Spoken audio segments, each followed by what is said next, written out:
Good day. It's your boy, better yet, your man, Markel Prines, Mr. Hustleverse. And I want to welcome you guys to Ep.2 of the Hustleverse podcast. In this episode right here, I'm very excited because I have a very special guest with me here today. Me and this lady here have been communicating for a couple of months now. And the one thing that I like and love about her is her energy, her passion for online marketing, and her absolute commitment to what it is that she does. When I talk about hustle, this is the type of person that I'm talking about. Somebody that's really serious about their craft and that's really dedicated to making things happen. This is the perfect person for you guys to get to know and to connect with, because this is the type of person that you want to be in partnership with. I always talk about on my live how you need to find people to be in partnership with instead of being a customer. So before I actually introduce her, I want to start out with what I normally do with my regular lives. I want to start out with what I call the food for action moment. So I want to give you guys a quote that hopefully inspires and motivates you and get you on the right path, or help you open up and have the right mindset to get started on your online journey. So this one goes like this. It's real short and simple. The version of you on day one was not a mistake. He was the down payment on the person you are right now. So that right there to me is very powerful, because I talk about on my live when I do what I call the Hustlers 10-minute a day challenge live. I've already gone live over 125 times consecutively, consistently, without missing a beat, Monday through Friday, 9 a.m. EST time. And the person that I was in the beginning is not the same person that I am now today. That person in the beginning, he had some skills, but he didn't have the commitment, the dedication. He didn't have the confidence. He wasn't able to speak as clearly as he is able to today. And today, I want to introduce you to someone that might not have had the confidence in the beginning, but through her dedication and her commitment and the fact that she's awesome at what she does, she's able to come on and have the confidence and share with you what she's learned along her journey. So I would like to introduce you guys to one of my favorite people online, period, and that's Miss Mia Maltezos. And I always wanted to say, I wanted to ask if I'm saying your name right, but every time I look at your name and I say Maltezos, I'm like, I hope I'm saying that correctly. Uh, well, I guess the English version's Maltezos, but the Greek version would be Maltezos. So that's how you Oh, pronounce it. okay. Okay, so the Greek version. So and that was going to be Yeah. one of my questions, like where are you from? And hey, we want to get our audience to get to know you. So of course I was going to ask, I already know, but I wanted to ask where you originally from and everything like that, and how did you actually get started in your online journey? Oh man, it's a long answer. Um, so I'm from Philly originally, and then I moved out here in the suburbs when I was a teenager. My parents got divorced, and that's what happened. Um, that was short and sweet. But how I started online business, it kind of just so happened. Um, I'm trying to figure out how to start it. It basically started with my job. I am a quality control analyst, and I actually love my job, but unfortunately, not everybody loves me. Um, I was hired to take someone's role when he retires, and when your higher ups tell you to change the lab or change your environment to make it better, but then you have a grouchy old man who's stuck in his ways, doesn't like it, so then he complains every single day because he doesn't like change. So, unfortunately, HR got involved and they transferred me to make it peaceful because he's been with the company for 35 years. So I kind of was like a win-lose situation because they did promote me, but at the same time, am I stuck where I'm at? Because I'm an analyst too. where I wanted to be a team lead, a manager, because in all my other jobs I ever worked at, I moved up being a manager. So that being said, when I found out that I was not going to be moving up, I went to oh shit mode. What am I going to do? Because daycare is 800 a week in summertime. Okay, so I cannot afford that. I do not have that income. So I would post constantly on social media, but like, hey, does anyone have like a remote job position? Because I already have a full-time job. I can't have a second full-time job physically. I have to do something remotely. And I was looking everything up. I was researching because I'm a Virgo, so I research the crap out of everything. But anyways, my one family friend was like, "Hey Mia, check this out." And it was a video of affiliate marketing. I was like, "Oh my God, I could do this. I could do this, you know?" So I went on YouTube, I researched everything. I added myself to every free webinar. I mean, literally every moment I had, I soaked it up with free shit. Um, so that's how I started. And I started with blogging. It is not for me, came to find out. I learned a lot. ChatGPT was my coach, 1000%. It taught me how to do websites and HTML coding, which me being a hairdresser does not know anything about coding, let alone building a damn website. But yeah, that was my journey. And then I started Pinterest, not Pin, yeah, Pinterest. Then I started knowing about OSP. So that was my journey. Wow, wow. So that is interesting. That's very interesting that you said you started out with blogging. Um, Mhm. in my journey, well, I've been in the industry for about over 15 years now. And I didn't get into blogging until maybe 3 or so years ago. And the reason why is because it helps you to get that organic traffic. So it's one of those great ways of communicating with people. And one of the principles of course, online marketing, affiliate marketing, or whatever you want to call it, is that you want to be able to touch people at different points in their journey, in their buying journey. So one of the things that I've learned is that, of course, when people are looking for products and services that's going to help them, they might see an advertisement.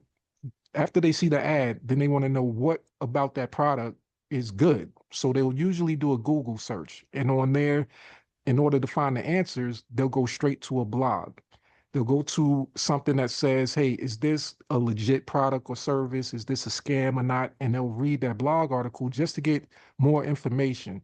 So part of being able to take a person from an open-minded person about a product to educating them to converting them to a customer, I wanted to follow that path. And that's what led me to actually doing blogging. So I've done it for a couple of years. I haven't been consistent with the blogging. Me personally, I've never been into like writing like that. But like you said, with the Chat GPT, it's been one of those things that's helped me out a lot. And of course, with the AI technology, it's only really came about in the last 2 years. So before this, everything was so manual. So I was trying to write blogs myself and different articles, trying to come up with how do you craft this stuff. But with AI, it definitely helped. So I would say you're one of those type of people that I know you're a great conversationalist, and being able to use that to your advantage and being able to use the AI and the technology would probably be you would be a great blogger. So, or now, they have a lot of people that do, instead of blogs, they call it vlogging, but that is definitely an avenue that, I hope that you keep pursuing doing the blogs, because I plan on continuing it myself. Um, and I know that with your career and the things that you're passionate about, you just mentioned that being a hairdresser. So tell me about that, because I know that you're into beauty and fashion and stuff like that. And we definitely want to touch on one of your passions with makeup and stuff like that. So tell me about that with your being a hairstylist and your beauty stuff. Like, tell me about how did you get into that? Oh my goodness. I've been into beauty since I was probably a baby, quite honestly. Like I was always put makeup on. I was in ballet tapping jazz, did my hair, did the whole red lipstick with like pouted red cheeks. My mom, like the pageant look. But what was it? I think I was like 8 or 10 years old. I told my family, I was like, yes, I want to be a hairdresser. And everyone in my family doubted me, but my great grandmother, because they're like, oh, you don't get paid a lot, it's not a career to go to, So I started out cutting my brother's hair. I have two brothers, so they were my guinea pigs. Very They sad trusted you to do guinea that? pigs. At what No, age were you doing that? I've been cutting hair since I was like 10 years old. Um, and I did pursue it. I went to tech school in high school, and it was like 3 years of cosmetology. And then sorry, my daughter just came out. Oh, I got sidetracked. And actually, junior year cosmetology, I had a teacher that told me that I would never get my license. So my junior year teacher, she was so mean. She bullied me like crazy.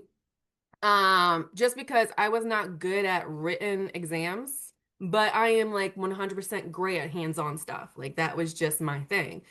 But I struggled with a learning disability. So I actually didn't know I had ADHD until legit a few years ago. Okay. Wow. Yes. Like my Now brother, don't call it a disability.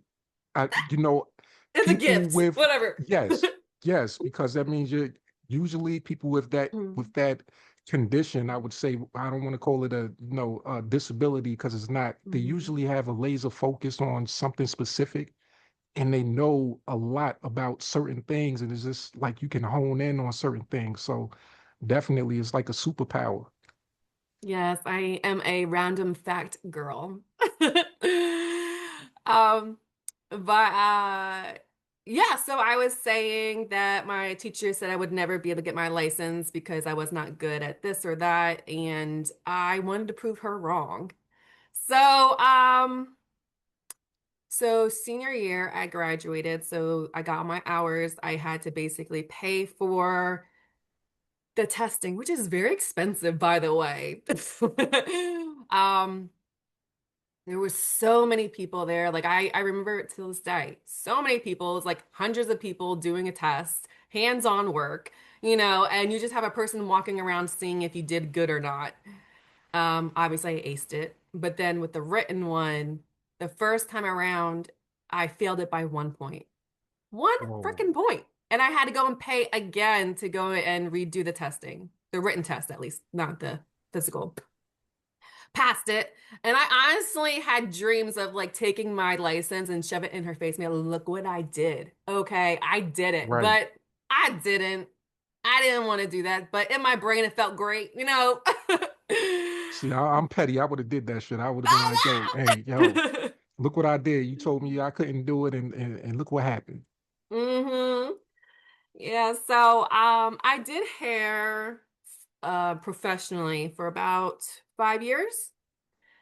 And well, came to find out I have polycystic ovarian syndrome, which is very hard to manage. Trying to have kids or hormones in general, it's just everything was out of whack. I gained so much weight. And at the time, I was engaged and married, and he was like, "Oh, why don't you change jobs so you can have a better medical insurance, because being a hairdresser, you don't have medical insurance really. It's basically if it would be off on him, but he worked for his dad, so it was a no-go. Anyways, so I was more determined to have a family than to keep with my career. And Got you. then came to find out, he was jealous of the fact that I had a lot of male clients. But unfortunately, when you're like I'm gonna call it a chop shop, because it's one of those fast-paced salons, most of the time men are there. I had a huge booking. Everyone thought I was the manager. Like it was just a fun experience, but at the same time boring because where I was at was not challenging me. I wanted to learn more, and in order to do that, you have to be in a private salon, which is a hit or miss on staying in one because let's face it, they're expensive. It's just expensive, and not a lot of people go and do that. Anyways, so that's how I went into the pharmaceutical field, and then here I am. Wow. Wow. So yes, you have a very interesting journey. So you went from Yes. the hairstylist and now I know where we met in this particular opportunity that allows us to learn the necessary skills that all business owners need, the skill of marketing. So in our particular opportunity, we learn those skills and we're able to apply it to any and everything that we would like to. We also get provided the tools that we need to build our like our websites, our whole marketing ecosystem. And I know one of your passions that you've actually gotten into besides this opportunity is with the makeup. Mhm. And you actually promote a particular company, a particular product line of makeup, and you have your YouTube channel, so you're starting to get into doing more of those videos. Tell me about how you actually got started with that particular company and what made you decide to, get into that particular niche. Wow. It just like so happens I fell into it. It's just the same thing with what we're into now, you know? So I was a part of this woman's group, and this girl, she posted about this Ricky mirror. It was $20. And she basically explained it would be great for your lives and all that jazz. And with Wayne wanting us to do our lives and videos, and I'm trying really hard to like do it. 'Cause, you never know what to say when you do lives. And it was $20. I was like, all right, cool. So I was like, where can I get this mirror? Because I want a mirror that's fancy and I could do my lives on. I can put my phone on it and just start talking or whatever. Well, anyways, one thing led to another. In order to get the Ricky mirror is that you have to become a beauty guide. But she's like, you don't have to like promote it or anything. Tell her I said she has to. Thank you.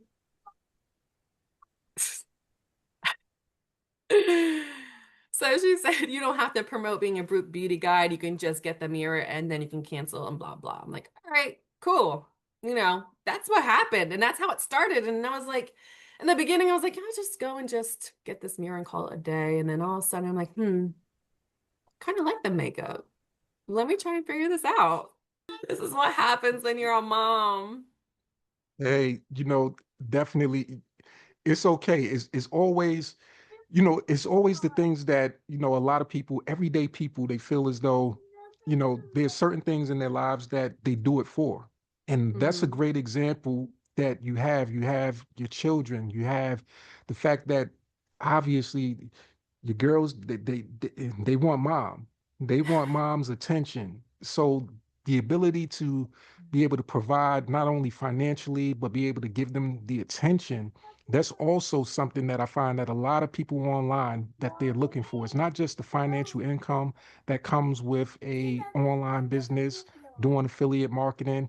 It's more so the ability of that extra freedom, that time freedom to be able to give to our loved ones. So definitely that definitely shows right there that you're needed, and that's a great feeling. That's a great thing to have when the kids want to pull you away from what you're doing and you don't have, well, I'm busy right now, but this industry allows for you to be able to be yourself. It's not like you have to work in an environment where you have your supervisor looking over you and they're like, well, you have to go to break at this time, or you can't have any phone calls, or you take a phone call, you might get a strike or something like that.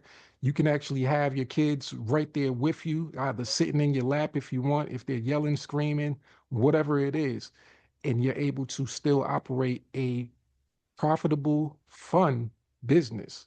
So what I want to do right now is I want to transition over to one of the apps that Wayne actually created. And it's an app that actually allows us to get random questions. So I'm going to click on the surprise me, and it's going to pick from a random category. and it's going to ask a specific question. And let's see what it comes up with. Wow, this one right here is a good one.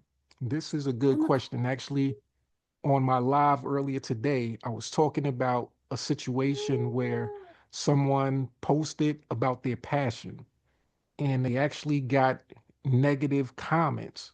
They actually, it was a situation where a guy was talking about how he loves AI music, and it actually led to a lot of people unfriending him just because he has a passion for AI music. So this particular question says, how do you handle negative comments or trolls on your content? Now, I know you probably don't ever get any of that. I wouldn't think so. I wouldn't think anybody would try to send you any negative comments because you definitely keep everything positive. But have you ever gotten any negative comments? And if you have, how have you handled those comments or trolls? I think it was only on YouTube where I had a negative comment.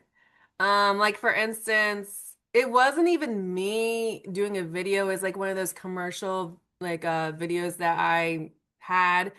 And the one woman was like, "That's not how you put lotion on your face." I was like, mm. Or she said it like she worded it some way where that's not how you do it. And I'm like, how am I supposed to like tweet this shit? Like I went and screenshot it. I'm like, ChatGPT, how do I be nice about telling her she's wrong? And then and then they're giving me options. I'm like, I don't like it. Regardless, I would tell her she's wrong, but so I asked one of my beauty guides, and she's like, just say, everybody does everything different. And I'm like, ugh, fine, I'll say that. So I did, and I went and looked that person up, because when the person goes to say something negative, it's like, all right, let me see what you got, okay? And that woman, she only had one video from 3 years ago talking about she's a scientist of some sort. I don't really know. And I'm like, bitch, I know scientists too, so I can go and like one up you. Anyways, I said something positive back and she never responded. So I was like, okay, I'm good. That's that's funny because I could see you actually, you know, that's one thing about us from the north, I would say. So me being from New York, I always say, hey, I'm petty. I have my petty tendencies, and you being from Philly, I know you probably just as petty. So you could have came off all kinds of ways, but in this online marketing industry, it's like it's it's kind of like politics in a way. A lot of times you try to be politically correct. You don't want to say the wrong thing or offend somebody too much. You want to be able to control it in such a way, but sometimes people will push you to the point where, you're like, man, I gotta respond. Me personally, I've had that happen to me in the past, and I I used my pettiness to actually respond back. I used technology and AI to even, go further than just doing a simple post back to them. I created a video and everything and just went in. I think I even created a song also and went in. I wanted them to definitely understand how I felt about what was said. And, you know, I ended up having to block them because I didn't want to stay in that cycle of going back and forth because I know that probably I wouldn't have stopped. So I didn't want that to be my main focus when I was trying to push something and do something positive. So definitely, just like I stated in my live earlier today, you will run across situations where people won't be positive about everything that you do. I even said, hey, to the extent that somebody might not like the way that you breathe. If you take a breath too deep, they'll tell you, hey, you doing that wrong. So it's always going to be somebody. But one of the challenges and one of the fun parts also is being able to take the feedback, move forward, and sometimes not even look at the comments. That's why one of those secrets to success or one of those key things in the industry is when you're posting and you're sharing information, we often use what they call a CTA, a call to action in our posts, where we're asking people to respond with a specific word or comment. so that we're able to just go through our post and go through the comments swiftly and see who actually responded with that particular word that we asked them to use, so that we don't get caught up in just seeing and reading whatever other type of comments. Mhm. Some people might want to say awesome and applaud you, but we are looking for those specific people that, for one, can actually follow instructions. So those people that if we say, hey, comment hustle if you want this type of information, then they're going to actually comment hustle and respond back to us. So that's one of the things that, is one of those teachable moments. And I want you guys in the that's watching to actually understand that. If you're considering joining any affiliate marketing company or product or service, no matter what it is, just know that there's going to be challenges. And with those challenges, as I call them, with those scars, every scar has instructions. And once when you figure out all of the key things that's going to happen to you, you figure out ways to actually maneuver around it. So a CTA is great for multiple reasons. It's great for being able to find and target your particular lead, your particular customer, and have them respond directly to you in the way that you want them to. And also with that particular CTA, using various automated tools, you might not even have to look at the comments at all. You can have a tool that sets up, an automatic response based off of that particular keyword that you want your lead to respond to, and that can help you avoid the comment section altogether. So I want to go on to another question here. I want to see what the next question is. And we have, what's the biggest mistake you see beginners make in affiliate marketing? Mm, that's a tough one because it can be a lot.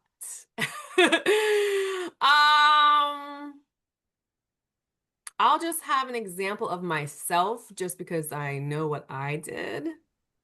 Um, I would say the unknown on not knowing what to do, because you're doing everything and well, you think you're doing everything, but you're really not. You're just doing blah nothing. Like, I'm trying to think of what I did. I think I was more fixated on fixing things than actually was it creating content trying to get revenue? You know what I mean? Does that make sense? Like for instance, with me, my website kept crashing constantly. So I was more focused on fixing this darn thing and not figuring out how can I just not deal with a website? Right. And I don't know. I don't know what else to say. I think like trying to simplify things. I don't know. What are your Yeah, thoughts? I think I think what you're saying is something that a lot of people probably experience.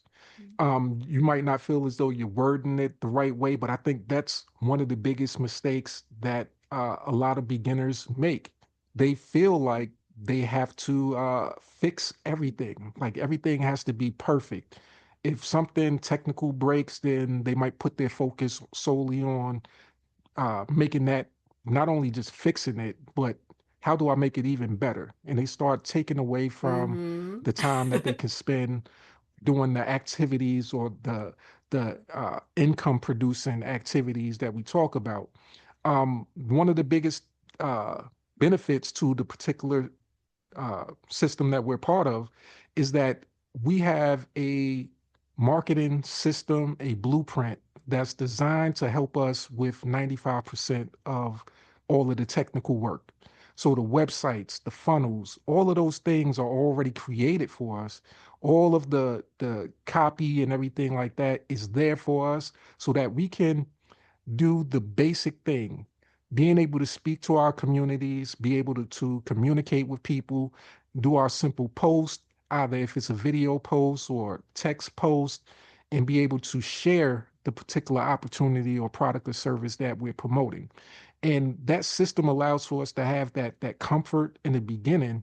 And while we're learning how to, communicate, because communication is basically 90+% of the game, being able to communicate, being able to convey a message is the biggest part. But while we're learning and mastering that, then we move on to the technical. Okay, we already have our predetermined websites and everything, our funnels set up. Now we start thinking about, okay, I want to learn how to do those aspects and create my own landing pages, my own funnels.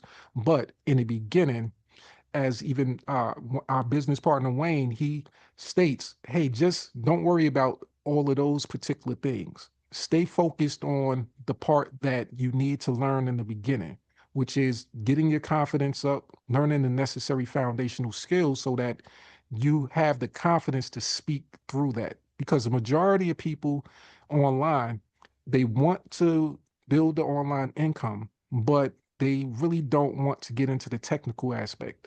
They want something that's kind of done for them and something that if they have, a 9 to 5 job, if they have children at home, they don't want to have to go from working 8, 10 hours a day, coming home, taking care of the kids, cooking and everything like that, and then still have to put in another 4 or 5 hours working on a website or something like that. So I would say for me, one of my biggest mistakes when I started was not partnering with the right person. When I think about it now, I think about the fact that just about every opportunity online is legit. I would say 95% of the opportunities online you can make an income with. They're legit. The fact that they say this is the percentage that we actually pay, and if you do the work, this is how much you'll earn from that, commission from that. So that's usually set in stone. The rest of it is on you. But the thing that I've learned is that partnering with the right person that's going to actually be there as a partner and teammate is one of those biggest mistakes that people make in the beginning. They often just they see a post from someone, they don't know who the person is, they don't know if they actually have any real skills or value to bring, but they'll click on their link, join the opportunity, and then they won't be left with any type of help. They won't have anybody of reference to go back to. And it really depends on what system, what type of program you're part of. There's a lot of people who aren't as fortunate as we are to have a business partner such as Wayne, who actually does the coaching and the mentoring. We have other business partners within the organization that do the coaching and mentoring for us, so we don't have to actually be on camera. All we have to do is really bring people to the table. So that's what it means to be in partnership and have the right, system behind you. So that's what I would say about that as far as the biggest mistake that I've come across. And let me see. Let's do one more question from the list. And then I know that the children are waiting for you. The girls they want their mommy back, so we're not going to I feel take like up too it's much always more of the when time. you're doing something, they just want your attention. I'm like, you were quiet for hours, and then all of a sudden you were like annoying. They know what time it is. They know it's just like sometimes, shoot, I don't have any small kids here, but a lot of times I'll be doing a live and my cat will start doing some stuff random. I'll hear him messing with his little tunnel thing. He going running through the tunnel and making a lot of noise. And Mm. I'm like, okay, is my microphone? I know it got the sound canceling, so can people hear it or whatever? But it just seemed like he does it at that particular time. But Hmm. like I said, once again, the great thing about this industry is that none of that really matters.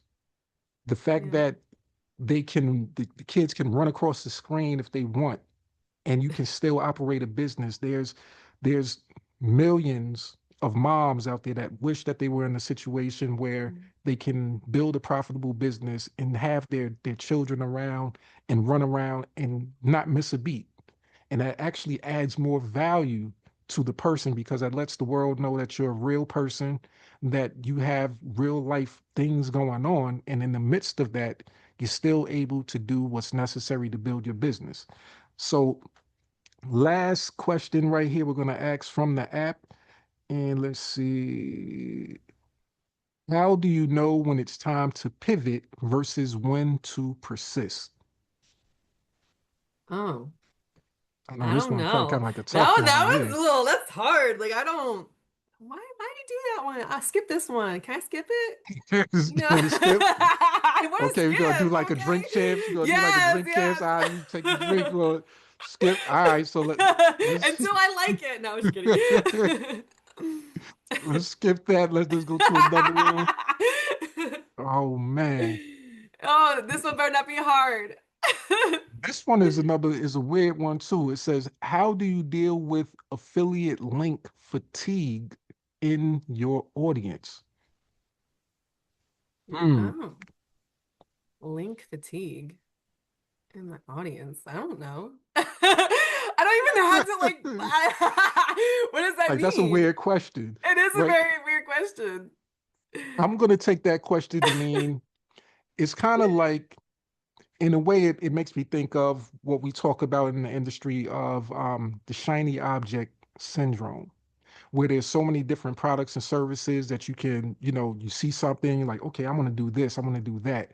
And affiliate link fatigue makes me think of that, where you have all of these various links that go to this place, this product or service, and you're sharing that with your audience. One day you're sharing this link to this, the next day you're giving them a different link for something else. It's like they're wondering, okay, what is it going to be today? Is this person laser focused on one thing, or are they just sporadic? They just do a whole bunch of stuff, and your audience gets fatigued, I guess, by the fact they Oh, don't know who you are, or hmm. what are you really Oh, promoting? oh, I don't have that problem. Yeah, I was just saying, yeah, you don't have that issue because You know, I'm very like ABC structured person. Obviously, I'll be promoting what Wayne has. Like, for instance, the one-on-one Facebook, because you should know how to do Facebook. right, Um, which is aligns with what I'm going for anyways. It's just sometimes it could be a slightly different link, but it's all in the same portal. right, That makes sense. Okay. absolutely. Like And I could see with my makeup where I'm always showing different products. That I think is more natural to see different products from the same company than it is what you were saying with different links with different what software products or something. Is that is that right, is that right? yeah, yeah, that's what I take that to mean. Yeah, having that, Yeah. one day you're talking about, makeup, then you're talking about uh anything else that's outside of that. You go from beauty Oh, to health and wellness, and then you go to this, that, and the third, and then your audience is like, well, which yeah. one is she really a master at, and which one can she actually help me with? And that I said that's the last question from there, but But it's a wait, good wait, wait, wait. segment. Let me just comment on it before you keep going because I know you can keep talking. So I will say this. In the beginning, when I with the makeup thing, because I was with OSP first before the makeup, I was intertwining both of them because technically I was going to strategize and be like, hey, this is how I learned how to market with this program. And this is what I'm promoting is my makeup. I was trying to intertwine with that, but it was getting too much. Too Yeah, much. I was able to organize it, but at the same time, it just seemed confusing. I was confusing my ChatGPT with all my information. So I was like, all right, fine. I just sat down. I didn't sit down physically, but I basically told my beauty guys, I'm like, hey, you're gonna have to delete me from this Facebook. I'm gonna have you on my personal Facebook because I know a lot of makeup artists. I know a lot of hairdressers that might even like this makeup. So I had to separate the two to make it more to make sense. So that's a here we go. great answer. Yeah. Yes. See that poses a whole nother perspective too. We talk about fatigue in our audience, but it could be fatigue in us. We thinking Mm-hmm. about, hey, this, that, and the third. Do I promote this today? Do I promote that tomorrow? And how do I craft something that's really laser focused to speak to my audience so that I feel comfortable, that I'm confident in my expertise. And I wanted to close out with this because I know you have a special offering that goes along, that's laser focused, that goes along with our particular system.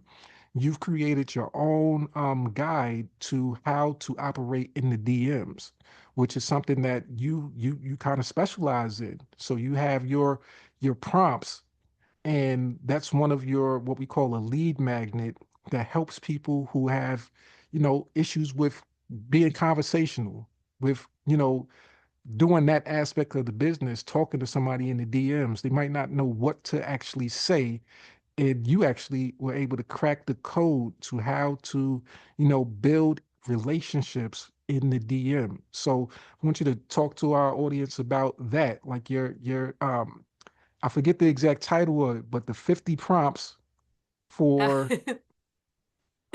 No, I actually don't exactly remember the whole title, but realistically, the weird thing is people just talk to me. It's never me reaching out, which is what you want in the end, and I just gather so much information from random marketers. And it's not even with the same niche. They're like, there's one person with nails, another person with a different program, or multiple different programs, and or coaching, or they have special titles, but at the end of the day, they're still coaches.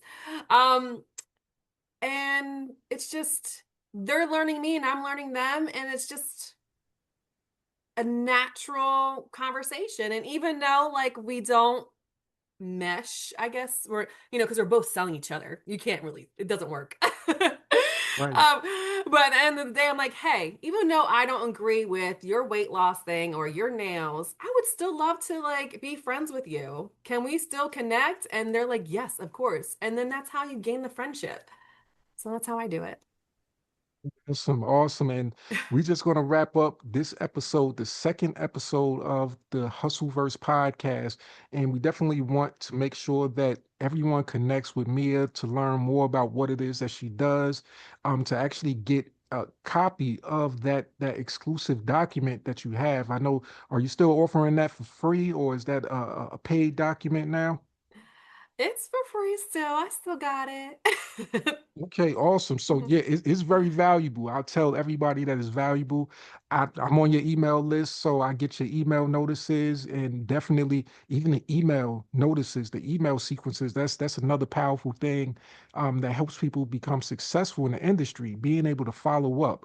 So in the DMs, being able to respond to somebody, that's one of those income producing activities. Being able to build know, like, and trust with your audience is very powerful. A lot of people might try to focus on the things that's less important, like, hey, how do I fix this particular app? How do I make this work perfectly?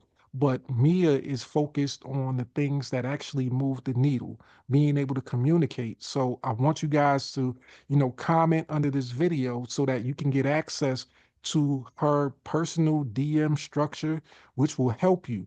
If you're, as a lot of people call themselves or consider themselves to be introverts, if you feel as though, hey, the reason why you're not starting a business is because you don't know what to say to a person, her document will absolutely help you in that situation and be able to move you from, being uncomfortable to being very comfortable with speaking with people.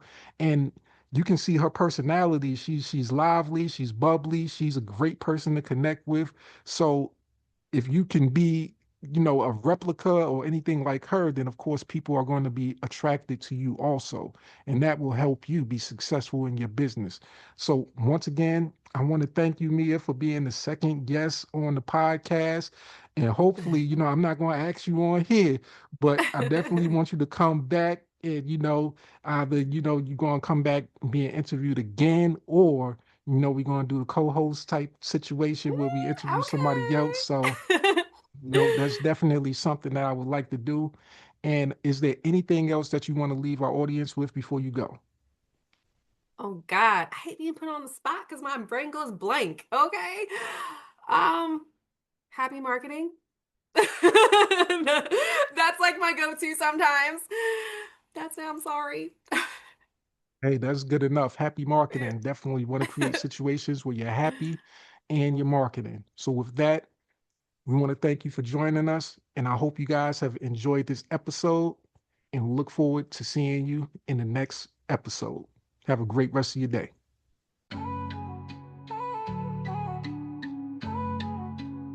I give you food